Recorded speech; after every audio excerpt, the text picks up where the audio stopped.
What's going on, everyone? Welcome back to the channel. If you're new to the channel, my name is AkeemHaynes. I'm a two-time Olympian, Olympic bronze medalist, author, motivational speaker, and sports commentator. On my channel, we talk boxing, MMA, track and field, and of course, motivation and encouraging content. If this is something that you enjoy, then I hope that you subscribe to the channel. Now, let's get into the video. Arnold Barboza Jr. versus Danielito Zorrilla. What do we think about this fight? Who do you have winning this one? Let's talk about Arnold Barboza Jr. first. He's a very good technical fighter, really solid foundation, good stiff jab, good counter puncher, very good reflexes and pop in his punches, good placement puncher. He's efficient with his shots. He's a good combination puncher. And that's what makes him a dark horse in this division, is that he does the small things very well and he's patient.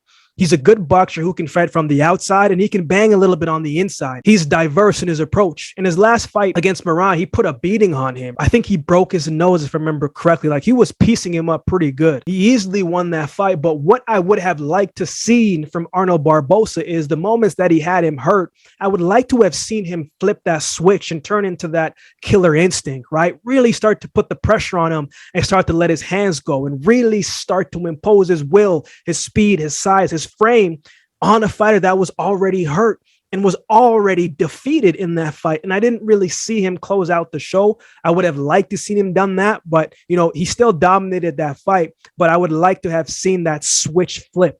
Right? To me, that's all he needed in that fight. But I think that fighter needs that type of switch sometimes in fight, right? Because you have to be able to flip the switch. You may be losing and you may be needing to win the fight by knockout, right? And so I would have liked to see him be able to do that, especially in that fight when he's already had his opponent hurt. And I didn't really see that in his last three fights as well, too, right? But he did put on a great performance of boxing, of technical boxing on display as well, too. But let's talk about Zorrilla, right? He's a quality fighter. He's a very tactical fighter, good jab, good body puncher, very good footwork and awareness in the ring. And that's going to play a big role in this fight.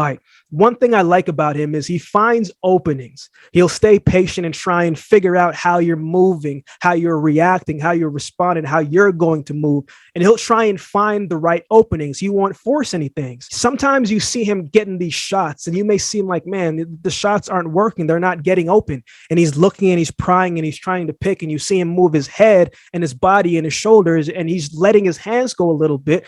And you're thinking to yourself, man, I can't see anything. Like, he's not getting through, until you see the replay and you realize, oh, the jab got through, oh, the body shot got through, right? So he is very good at waiting for the right opening in order to land his shots. I also like his composure in the ring. I like his head movement. I like that he's defensively aware, which doesn't mean that he doesn't get touched, but he seems to know when he is in trouble and he'll regroup himself. When he fought Ruslan Mediev, it was a grueling fight for him, right? He was pressured often by Ruslan. Right. I think Zorrilla likes to fight from the distance. Right. But this was a different type of fight because Ruslan was always coming forward, always was in his face and letting his hands go. So it was one of those grueling fights where he had to adjust. He had to change his game plan and shift what he wanted to do and try to win this fight by doing what he needed to do. And this was a good fight for him that he needed to adjust and to see if he could fight in the pocket and if he could keep his composure as someone who was continuing to keep the pressure on him. And he did what he needed to do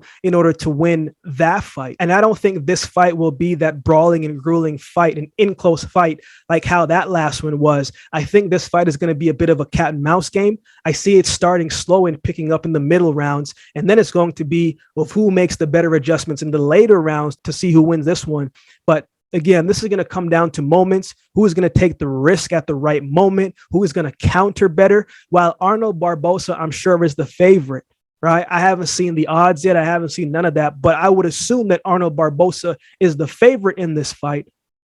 I'm going with the upset in this one, right? I'm going with Danielito Zorrilla. I think Barboza will be the more volume puncher, but I think Zorrilla will have the better and cleaner moments that the judges will look for. And I have Zorrilla winning this fight by decision. I know a lot of people are going with Barboza. I'm not going to be surprised if he wins, but I just have a feeling that possibly an upset could happen in this fight. What are your thoughts on this fight? Let me know in the comments section below. If you would like to support the channel, there are a couple ways that you can do so. You can like, comment, share, and subscribe to the channel.